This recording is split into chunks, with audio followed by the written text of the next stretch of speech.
মেসাবে আপনার মারছ বেটি মসজিদও হুরুই লই আইছে নাউজুবিল্লাহ হোক।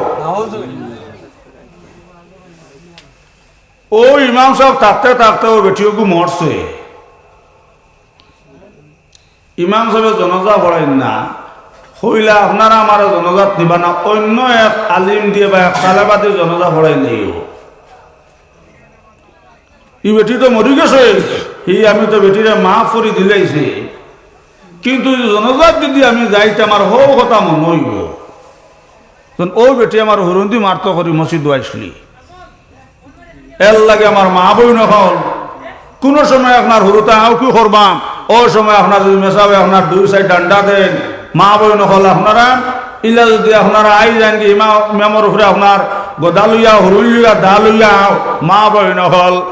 এই বাচ্চা পক্ক মমিন হইতো নাই, এগুলো আপনার পাক্কা মমিন হইতো নাই, ইয়া কোনোদিন মার কথা বন্ত নাই, এগুলো মুরব্বী মানত নাই, এগুলো না ফরমান হইব মা বই নহল। হইজন আপনার ইমাম সাহেবের বদুয়া লাগি গেছে গিয়াও এর লাগে নবী যে ফরমাইছেন বাইন যে মহল্লার মধ্যে ওলামায়ে কেরাম মহল্লার বদুয়া পড়ে গেছে, ইমাম সাহেবের মন বেজার করি লাইছ, ইমাম সাহেবের মন বেজার করি ইমাম সাহেব মহল্লার থেকে বার হল্লায় আমার বুজুর্গ হলার বাই হল ও যেন আলিমর তোমার উপরে বদুয়া পড়ে গেছে গিয়াও মহল্লার উপরে বদুয়া পড়ে গেছে। এই মহল্লা তাল্লা বালা মানুষ দিতা নাও, এই মহল্লা তাল্লা আলেম দিতা নাও, এই মহল্লা তাল্লা জ্ঞানী দিতা নাও, এক নম্বর হিরণ খারা দিবা মদ খারা দিবা নাউজুবিল্লাহ।